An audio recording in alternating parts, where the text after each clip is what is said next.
से तो कहें खुदावन आपको बरकत दे.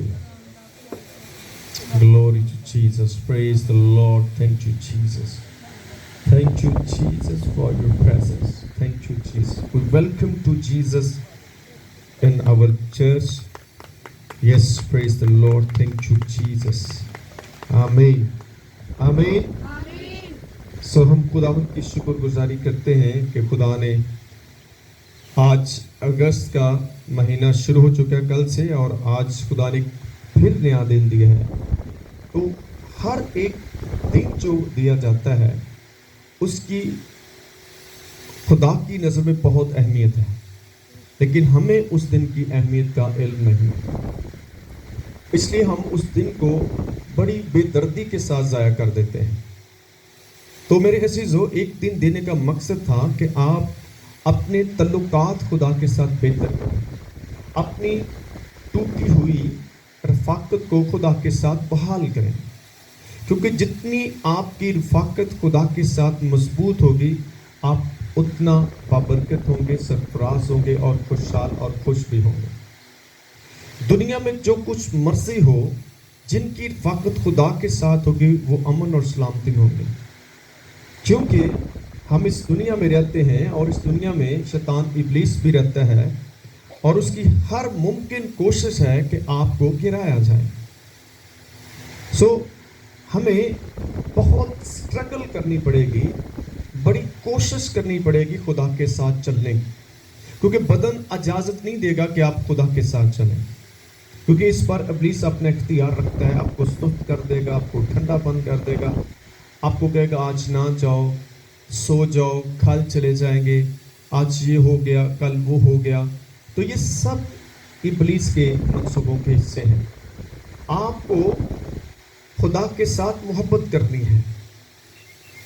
जब आपको खुदा के साथ मोहब्बत होगी तो कोई चीज़ आपके सामने रुकावट का सबब नहीं बन सकती. सकई ने जब इरादा कर लिया कि मैं यीशु को देखना चाहता हूँ, गो कि उसके सामने बहुत सारी उलझने थी, बहुत सारी मुश्किलात भी थी, लेकिन उसका इरादा मजबूत था. आज हमें भी खुदा के साथ चलने के लिए अपने इरादों को मजबूत करना होगा. हमारे इरादे बहुत जल्द टूट जाते हैं, हमारे अहद टूट जाते हैं खुदा के साथ. हम दुनिया के अहद मजबूत रखते हैं, लेकिन खुदा के साथ जो अहद किया जाता है वो तोड़ देते हैं. इसलिए हमारे साल ज़ाया होते हैं, हमारे महीने ज़ाया होते हैं, हमारे दिन ज़ाया हो रहे हैं. जिस लेवल पे हमें जाना था उस लेवल पर हम नहीं पहुंच पा रहे, क्योंकि हम कोशिश नहीं करते. बाइबल कहती है रूहानी जोश में भरे रहो और कोशिश करने में सुस्ती ना करो. कोशिश करने में सुस्ती ना करो. जिस तरह से हम दुनियावी कामों में कोशिश करके अपने जॉब तक पहुंच ही जाते हैं, जिस्म को इजाज़त नहीं देता, क्योंकि हमारे सामने एक बड़ा मंसूबा होता है, हमारे पास बहुत सारे मसाइल होते हैं. हम उन मसाइल को देख कर अगर बीमार भी हैं तो दवाई वाली पूरी खा के चले जाते हैं. लेकिन खुदा दे घर वाले से कहने से बीमार हो गए, उत्थे भी पूरी खा के आ जाओ, क्योंकि जब आप नागे डालना शुरू कर देते हैं तो आप उतना ही पीछे चले जाते हैं. मैंने एक चीज़ देखी है, जब आप अपनी मंजिल तक पहुंचे होते हैं, अपनी बरकत को रिसीव करने वाले होते हैं, तो बीच में नागे इब्लीस डाल देता है.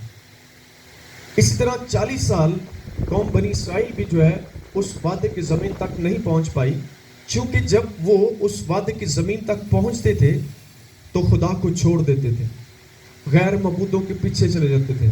इसलिए वो एक साल फिर उनका ज़ाया होता था. फिर वो पहुंचते थे, नज़दीक पहुंचते थे, फिर खुदा को छोड़ देते थे, फिर बुड़बड़ाना शुरू कर देते थे, और ये इब्लीस करवाता था. आज वो हमारे साथ भी ऐसा करता है. हम ठंडे पड़ जाते हैं, सुस्त हो जाते हैं, बुड़बड़ाना शुरू कर देते हैं. आपके बुड़बड़ाने से खुदा को कोई फ़र्क नहीं पड़ेगा, आपकी अपनी ज़ात को फ़र्क पड़ता है. जब कौम बनी इसराइल जो है वो मूसा पर बुड़बड़ाए हैं, तो मूसा ने आकर खुदा के ज़ोर में कहा, तो खुदा ने कहा मूसा ये तुझ पर नहीं बल्कि मुझ पर बुड़बड़ाते हैं. क्योंकि जो लोग सुस्त लापरवाह हैं वो खुदा के साथ चलना नहीं चाहते, सवाए बुड़बड़ाने, तनकीद करने के, वो ये उनका ये काम हो जाता है. लेकिन जो खुदा के साथ चलते हैं वो सख्तियाँ भी बर्दाश्त करते हैं, वो दुखों में से भी गुजरते हैं, मौसम कितने भी खराब क्यों ना हो, वो फिर भी खुदा के साथ चलते रहते हैं और उस वादे की जगह पर पहुंच जाते हैं। आज हमें भी मुकम्मल तौर पर अपने आप को खुदा के कंट्रोल में देना है। जब हम खुदा के कंट्रोल में होंगे, खुदा फिर अपनी मर्जी के साथ हमें इस्तेमाल करेगा। हम अपना पूरा इख्तियार खुदा को देना नहीं चाहते, कुछ चीज़ों के लिए देते हैं, कुछ नहीं करते, इसलिए हम रूहानी तौर पर बहुत कमज़ोर हैं। हमें रूहानी तौर पर स्ट्रांग होना होगा, क्योंकि आपको रूहानी जंगें लड़नी हैं। आपको जिस्मानी जंगें नहीं लड़नी, जिस्मानी हथियार इस्तेमाल नहीं कर रहे, बल्कि आपको रूह से लेस जो हथियार हैं, जो वेपन आपको खुदा ने दिए, आपको उनको तेज करना है, ताकि ये बदन पर इब्लीस का कोई इख्तियार ना हो। आमीन। तो आए खुदा के कलाम में से हम आज देखेंगे, ज़बूर 37 में से उसकी 3री आयत को पढ़ते हैं। खुदावंद पर तवक्कल कर और नेकी कर, मुल्क में आबाद रह और उसकी वफादारी से परवरिश पा। कलाम मुक़द्दस के पढ़े सुने जाने से हम सब पर खुदा की बरकत हो। आमीन। ਉੱਚੀ ਆਵਾਜ਼ ਨਾਲ ਕਿਹਾ ਕਰੋ ਆਮੀਨ। ਪਤਾ ਨਹੀਂ ਤੁਹਾਨੂੰ ਕਿੰਨਾ ਸਿਖਾਈਦਾ ਹੈ। ਆਮੀਨ ਦਾ ਮਤਲਬ ਹੈ ਕਿ ਅਸੀਂ ਜੋ ਕੁਝ ਪੜ੍ਹਿਆ, ਜੋ ਕੁਝ ਕਰ ਰਹੇ ਹਾਂ, ਅਸੀਂ ਇਤਫਾਕ ਕਰਨੇ ਆ ਕਿ ਆਮੀਨ ਕਹਿਣ ਲਈ ਕਿ ਮੁਸ਼ਕਲ ਲੱਗਦੀ ਤੁਹਾਨੂੰ। ਅਲਰਟ ਹੋ ਕੇ ਬੈਠਿਆ ਕਰੋ ਚਰਚ ਦੇ ਵਿੱਚ ਆ ਕੇ। ਤੁਹਾਡੇ ਚਰਚ ਵਿੱਚ ਬਹਿ ਕੇ ਖਿਆਲਾਤ ਘਰ ਪਹੁੰਚੇ नहीं। जब आप चर्च में आते हो तो पूरी तवज्जो अटेंशन के साथ बैठा करें, ताकि आपको जो दिया जा रहा है वो ज़ाया ना हो जाए। इब्लीस कोशिश करता है कि जो कुछ दिया जा रहा है वो छीन के ले जाए। आमीन। सो इस आयत मुकद्दस में हम देखते हैं, पहली बात क्या है, खुदावन पर तवक्कल कर। आमीन। किस पर तवक्कल करना है? खुदावन पर तवक्कल करने से ही सब कुछ आपको मिलना है। हम बाज़ औक़ात खुद पर डिपेंड करते हैं, अपने आप पर भरोसा करना शुरू कर देते हैं कि मैंने ये करना है तो फिर ही होना है। आप और मैं खुदा के बगैर कुछ कर नहीं सकते। आज बहुत सारे लोग दबाव में क्यों हैं? वो खुदा के पास नहीं आना चाहते, वो दुआ नहीं करना चाहते और खुद उन चीज़ों के साथ फाइट करते हैं। तो ज़बूर नबी क्या बयान करता है 127 ज़बूर में, जब तक यहोवा घर न बनाए तो बनाने वाले की मेहनत क्या है? अब बस है। और यूहन्ना की इंजील में यीशु मसीह ने फरमाया कि तुम मुझसे जुदा रहकर कुछ भी नहीं कर सकते। इसलिए खुदा पर एक ईमानदार का तवक्कुल रखना बहुत ज़्यादा ज़रूरी है, क्योंकि जो उस पर ईमान रखते हैं वही बड़े काम करते हैं, वो बड़ी लेसन को रिसीव करते हैं। अगर जितना आपका ईमान उतनी आपको बरकत मिलती है। आज लोग छोटी छोटी बरकतें लेकर उस पर गुजारा कर रहे हैं, लेकिन खुदा तो बड़ा देना चाहता है, और बड़े के लिए आपको मुकम्मल तौर पर खुदा पर तवक्कल करो। जिनका खुदा पर तवक्कल होता है वो खुश रहते हैं, वो शादमान रहते हैं, क्योंकि जैसे ही आपका तवक्कल कम होगा, आपका ईमान कम होगा, आपकी खुशी भी चली जाएगी, आप शादमान नहीं हो सकते। इसलिए खुदा का कलाम कहता है खुदावन पर तवक्कल कर। जब आप खुदावन पर तवक्कल करेंगे, जब आप खुदा पर ईमान रखेंगे, तो फिर वो काम करेंगे जो खुदा आपको कह रहा है, क्योंकि उन्हीं कामों में आपकी भलाई है, उन्हीं कामों में आपको इत्मीनान मिलेगा जो खुदा ने आपको करने के लिए कहे। जो खुदा ने आपको नहीं कहे काम, वो आप करेंगे तो आप कभी इत्मीनान नहीं पाएंगे। आज लोगों के पास इत्मीनान नहीं है, क्योंकि वो काम नहीं कर रहे जो खुदा ने कहता है, वो कर रहे हैं जो दुनिया करती है, जो शैतान उनको कहता है वो कर रहे हैं। इसलिए पहला काम क्या है? खुदा पर तवक्कल करना। और दूसरा काम क्या है? नेकी कर। आमीन। क्या कर? नेकी कर। और नेकी शख्स वही करेगा जिसका लिंक खुदा के साथ होगा। जिसका खुदा के साथ लिंक नहीं होगा वो बदी कर रहा होगा, वो गुनाह करता है, वो पूरे कामों में मसरूफ रहेगा। इसलिए अगर आप बिलीवर हैं, अगर आप ईमानदार हैं, तो फिर आपको हर लिहाज से नेकी का रास्ता इख्तियार करना है, क्योंकि नेकी का रास्ता खुदा का रास्ता है। जब आप ये कहते हैं कि मैं खुदा के साथ मेरा तल्लक है, मैं खुदा का बेटा हूँ, मैं खुदा की बेटी हूँ, लेकिन काम आप नेकी वाले नहीं कर रहे, तो आप खुदा के फर्जंद नहीं हैं, आप पर इब्लीस के फर्जंद हैं, क्योंकि वो नेकी नहीं करता, वो बदी करता है। आमीन। तो फिर क्या करना है? जब आपका तवक्कुल खुदा पर होगा, तो फिर आपका दुनिया के साथ कोई लिंक नहीं होगा, आपकी अटैचमेंट दुनिया से नहीं होगी, کیونکہ جتنی اٹیچمنٹ آپ کی دنیا کے ساتھ ہوگی آپ اتنے دنیا کے کام کریں گے. آپ کو خدا نے دنیا کے کام کرنے کے لیے چنا, بلکہ آپ کو ایک بہت گریٹ ورک دیا ہے, ایک گریٹ مشن دیا ہے. کبھی اس پر غور کریں, وہ مشن کیا ہے؟ کہ جاؤ ساری دنیا کے سامنے جا کر انجیل کی بشارت دو. یہ بہت گریٹ ورک ہے. اور یہ کیسے ہوگا؟ آپ کی پرسنل لائف سے انجیل کی منادی ہونی چاہیے. آپ ایک چلتی پھرتی ہوئی انجیل بنے, کیونکہ جب یسوع آپ کے اندر ہوگا تو انجیل آپ کے اندر ہے. پھر آپ کہیں بھی جائیں گے, آپ بری باتیں نہیں کریں گے, کسی کے خلاف کچھ بات نہیں کریں گے, کسی کی ایب جوئی نہیں کرو گے, کسی کی چغلیاں نہیں کرو گے. یہ کام ابلیس کے ہیں, خدا کے لوگوں کا کام نہیں ہے. کیونکہ یہ پرانی زندگی تھی آپ کی. اب آپ کو خدا نے نئی زندگی دی ہے.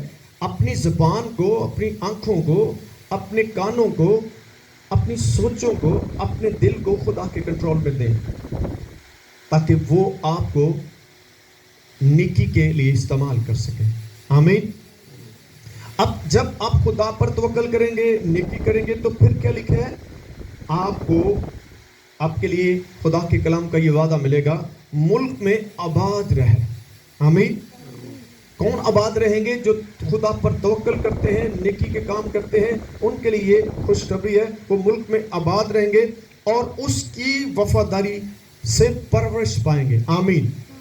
خدا ساری زندگی آپ کو, آپ کی پرورش کرتا ہے. ہم بھی ساری زندگی اپنے بچوں کی پرورش کرتے ہیں کسی نہ کسی طریقے کے ساتھ. یہ خدمت کا کام جو ہے, پرورش والا کام جو ہے, کبھی رکتا نہیں. بچے شادی شدہ بھی ہو جائے پھر بھی آپ ان کی پرورش کرتے ہیں. آمین. کرتے ہیں کہ نہیں؟ تو خدا بھی ساری زندگی, ہم جب تھوڑے سے بڑے ہو جاتے ہیں پھر ہم اپنے ماں باپ کہتے ہیں اب ہمیں آپ کی ضرورت نہیں ہے, لیکن ماں باپ کی ہمیشہ آپ کو ضرورت رہے گی. آمین. اس طرح خدا کی ہمیں ہر وقت ضرورت رہے گی.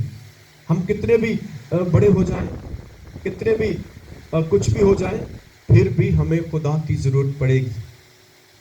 تو اس لیے خدا آپ کی پرورش کرنا چاہتا ہے.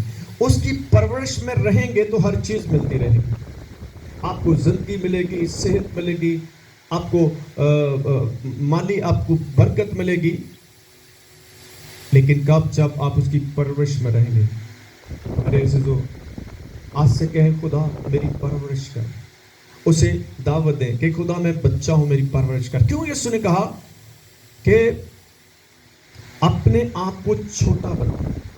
چھوٹے بنانے کا مطلب ہے کہ میرے اختیار میں رہو, خود پر یقین نہ رکھو, کیونکہ آپ کو میری ضرورت ہے. آمین.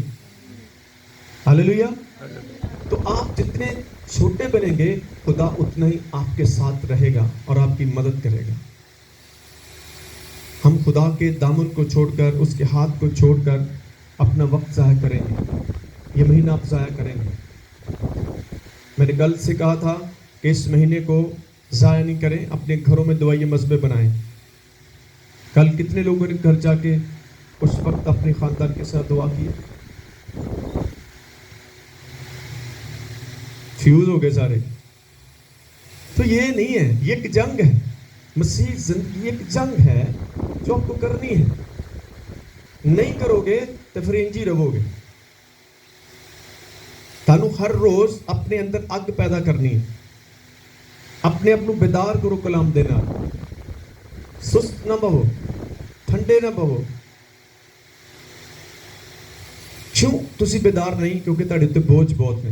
ابلیس نے بوجھ پائے, روٹی کتوں کھانی, کرایہ کتوں دینا, پرونے بھی آنڈے انہوں کتوں کھوانا. انہاں چکراں چوں باہر نکلو گے تو تہاڈی خدا پرورش کرے گا. خدا نے وعدہ کیا. آئے ایک لپڑتے پھر دعا کرتے ہیں. یسایا کی کتاب اس کا 46واں باب. آپ کس طرح سے ایمان کو بڑھا سکتے ہیں؟ خدا کے کلام کے وسیلہ سے. اگر کلام آپ کے پاس ہوگا تو پھر آپ کے ریلیشن خدا کے ساتھ اچھے ہوں گے, کیونکہ کلام آپ کے ریلیشن کو خدا کے ساتھ مضبوط کرنے کے لیے دیا گیا ہے. آپ اس پر یقین رکھیں اور خدا آپ کی ہر طرح کی فکر کرے گا. یسایا کی کتاب اس کا 46واں باب, غور سے ذرا سنیے گا. 3 آیت سے پڑھیں گے. चौथी आयत तक। ऐ यकूब के घराने और ऐ इसराइल के घर के सब बाकी मांदा लोगों, जिनको बदन ही से मैंने उठाया और जिनको रहम ही से मैंने गोद में लिया, मेरी सुनो। मैं तुम्हारे बुढ़ापे तक वही हूं और सर सफेद होने तक तुमको उठाए फिरूंगा। मैं ही ने खलक किया और मैं ही उठाता रहूंगा। मैं ही लिए चलूंगा और रिहाई दूंगा। आमीन, आमीन। ये कितना बड़ा वादा है खुदा का यहाँ पर। और मैं जब इन चीज़ों को देखता हूँ तो मेरा खुदा पर फख्र बढ़ जाता है कि मेरा खुदा मुझसे कितना प्यार करता है। वो हर रोज़ मेरा बोझ उठाता है। ज़बूर 68 में जब पढ़ते हैं तो क्या लिखा है? खुदा मुबारक हो जो हर रोज़ हमारा बोझ उठाता है। आमीन। आप हर रोज़ से कहें, खुदा मैं तेरी शुक्रगुजारी करता हूँ कि तू हर रोज़ मेरा बोझ उठाता है। जब आप ये आयत पढ़ेंगे तो आपके बोझ जाते रहेंगे। जब वो उठा रहा है तो फिर हमें उसकी शुक्रगुजारी करनी है। तो खुदा आपको और मुझे इस कलाम से बरकत दे।